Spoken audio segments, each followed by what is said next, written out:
राजा के शहर में एक मोहल्ले में दो पड़ोसिनें बहुत दिनों से रहती थी। दोनों के स्वभाव में भिन्नता होने की वजह से दोनों में कभी पटती नहीं थी। उसमें एक गुणवती और सरल स्वभाव की थी, परंतु दूसरी खोटी और कलहकारी थी। उसके मनमुटाव का खास कारण यही था कि वे एक दूसरे को सहन नहीं कर पाती थी। कर्कश स्त्री हमेशा सरल स्वभाव वाली स्त्री की हंसी उड़ाती रहती थी।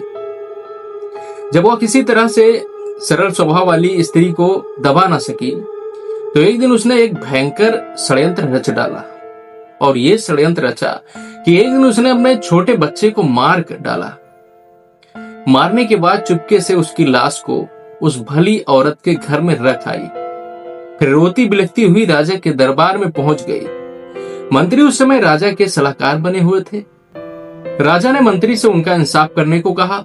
मंत्री ने सबसे पहले उस सरल स्वभाव वाली स्त्री को दरबार में बुलवाया, जिस पर उस उल्टा स्त्री ने अपने बच्चे की हत्या का इल्जाम लगाया था। सरकारी आदेश को सुनकर वह सरल वृत्ति की स्त्री तुरंत दरबार में हाजिर हो गई और स्वयं इस प्रकार बुलाए जाने का कारण पूछा। मंत्री ने कहा, क्या तुमने इस स्त्री के बच्चे की हत्या की है, जैसे कि यह तुम पर इल्जाम लगा रही है? यदि नहीं, तो तेरे निर्दोष होने का सबूत क्या है? वह स्त्री बोली, हुजूर, मैं नहीं जानती कि कौन इसके बच्चे का हत्यारा है और कौन इसे मारकर मेरे घर में डाल गया, लेकिन मैं इतना जानती हूं, मैं बिल्कुल निर्दोष हूं। तब मंत्री ने एक सरकारी नौकर को बुलाया और उसके कान में कुछ कहा और फिर बोला, वह दोनों स्त्रियों की चाल चलन की जांच करना चाहते हैं। नौकर उस मोहल्ले में पहुंचा जहां दोनों स्त्रियां रहती थी। पूछताछ करने पर पड़ोसिनों ने बताया कि जिस स्त्री पर यह इल्जाम लगाया गया है वह बहुत ही भली स्वभाव की है, बहुत ही सरल स्वभाव की है और सबसे अच्छी स्त्री है। जिसने उस पर इल्जाम लगाया वह निहायत कर्कशी फरेबी स्त्री है। नौकर ने जैसा सुनकर आया वही हाल मंत्री को बता दिया। तब सच झूठ की पहचान के लिए मंत्री ने एक तरकीब निकाली। उसने भली स्त्री को बुलाया और पूछा, यह तुमने सचमुच इस औरत के बच्चे की हत्या नहीं की है तो अपना सारा लिबास उतार कर चुपचाप एक और खड़ी हो जाओ, यानी सारा कपड़ा उतार दो शरीर से और खड़ी हो जाओ।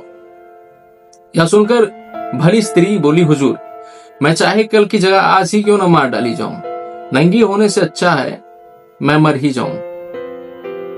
मरने से उतना डर नहीं लगता जितना कि निर्लज्जता से लगता है मुझे। तब मंत्री ने उस दुष्ट स्त्री को बुलाया और पूछा, तू जानती है कि सचमुच इसी स्त्री ने तेरे बच्चे की हत्या की है? तो दरबार में अपनी पोशाक उतारकर नंगी होकर एक और खड़ी हो जा। इस पर वह तुरंत नंगी होकर खड़ी होने को तैयार हो गई। उसे अपनी पोशाक उतारने को तैयार होते देख मंत्री ने बहुत शर्मिंदगी महसूस की। मंत्री ने निश्चय किया था कि इस दुष्ट स्त्री ने अपने बेटे की हत्या की है। उसने सिपाहियों को उस स्त्री को पीटने का आदेश दिया। जब उसने दोनों हाथ पांव बांध दिए गए और सिपाही उसे पीटने को तैयार हुए, तब उस स्त्री के होश ठिकाने आए और उसने कहा